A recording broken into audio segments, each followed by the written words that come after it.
का स्वागत है इस कार्यक्रम में। जैसा कि हम सबको पता हो गया है कि सच बोलने के बाद हमारे आदरणीय नेता राहुल गांधी जी ने सच की आवाज को बुलंद किया और सच बोलने की सजा उनको मिली। इसीलिए इस सच को बताने के लिए प्रखंड स्तर पर, जिला स्तर पर, प्रखंड स्तर पर, प्रदेश स्तर पर, राज्य स्तर पर इस जय भारत सत्याग्रह का कार्यक्रम किया जा रहा है। सत्य के माध्यम से ये आग्रह करना है आपके पास कि सच बोलना ही चाहिए, चाहे परिस्थिति कुछ भी हो।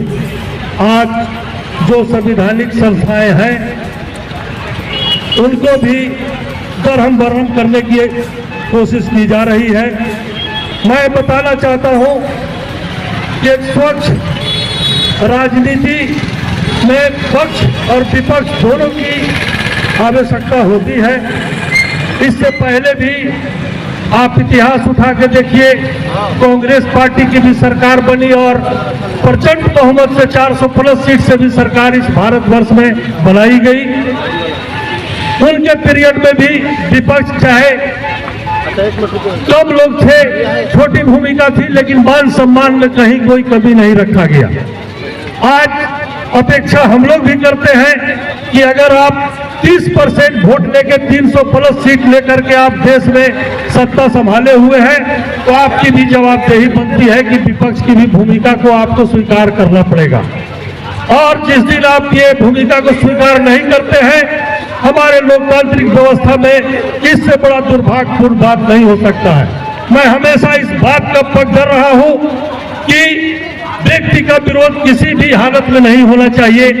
पार्टी की अपनी अपनी नीति होती है, उस नीति का विरोधाभास होता है और होना भी चाहिए। जो जिस पार्टी में है अपनी पार्टी की नीति को आम आवाम के बीच रखने का प्रयास करते हैं और व्यक्ति का विरोध कतई नहीं होना चाहिए। इसका पक्षधर हम लोग भी कतई कभी नहीं सोचे हैं कि व्यक्ति का विरोध हो। सब पार्टी में अपने अपने लोग अपने तरीके से रहते हैं, उनके नीति सिद्धांत अगर कहीं कभी बेसी है तो उसका विरोधाभास होता है।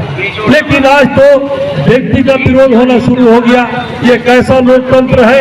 हमारे बाबा साहब भीमराव अम्बेडकर ने अपने अगुवाई में जो हमको संविधान के रूप में एक हथियार पेश किया हमारे बीच, आज उसको हम दरहम बरहम करने पर मजबूर हैं। हमको इससे बचने की जरूरत है और इसका विरोध करने की भी आवश्यकता है। इसलिए कि हम आज अगर चुप रह जाते हैं तो आने वाला भविष्य इस देश के लिए, इस देश की तरक्की के लिए हमको जो है अच्छा नजर नहीं आता है। इसीलिए हमारी पार्टी ने, हमारे नेता ने इस बात को लेकर के आपके बीच आने का काम किया है कि सच बोलने के लिए आपसे आग्रह करना चाहता हूं कि सच बोलना है, चाहे परिस्थिति कुछ भी हो।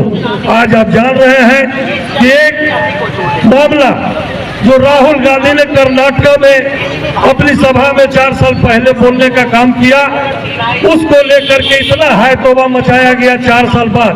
जबकि आप भी जानते हैं, हम लोग सबको पता है कि बहुत भद्दी बात बड़े बड़े सभाओं में बड़े बड़े नेताओं द्वारा बोला गया, लेकिन प्रतिक्रिया में कहीं कुछ नहीं हुआ।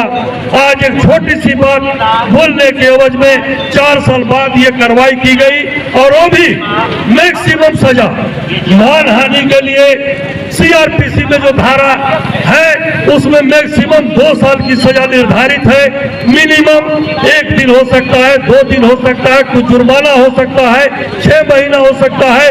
लेकिन एक षड्यंत्र के तहत, एक सोची समझी साजिश के तहत इसको 2 साल रखा गया। या कारण जो रहा हो, लेकिन उसको अमल में लाया।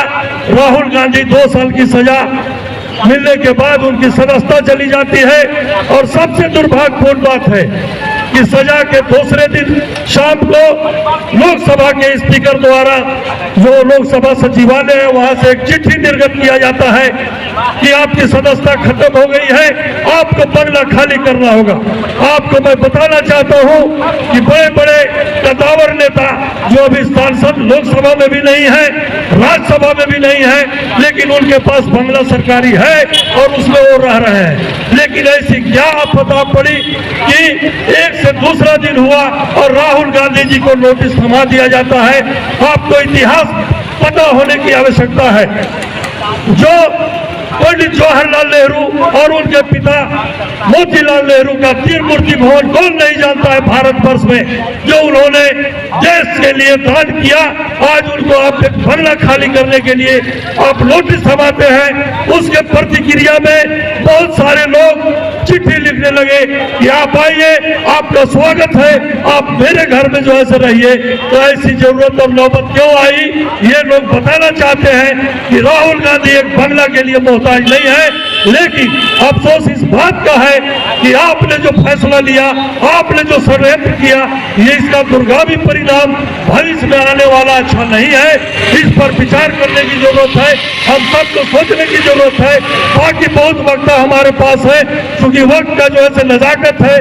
मैं बहुत सारी बात को नहीं बोलना भी चाहता हूँ। हमारे बीच एक से एक हमारे वक्ता है जो बताने का काम करेंगे कि इस देश में आज राजनीति में क्या हो रहा है, और ये होना दुर्भाग्यपूर्ण बात है, अच्छा नहीं है। इसीलिए आप तमाम लोगों से यह आह्वान करना चाहता हूं कि चाहे जो भी हो जाए, राहुल गांधी के सच्चाई के साथ पूरी पार्टी उनके साथ है। चाहे वो प्रखंड स्तर पर हो, प्रदेश स्तर पर हो, देश स्तर पर हो, हम लोग पीछे कदम नहीं हटाएंगे।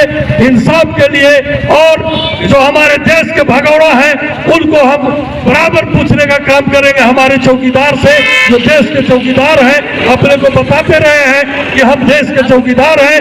आपकी चौकीदारी में आखिर ये देश के भगौड़े लोग इतना जनता का पैसा लेकर के क्यों चले जा रहे हैं? ये सवाल अगर पूछना गुनाह है तो ऐसी गुनाह हम लगातार हमारी पार्टी के नेता करते रहेंगे।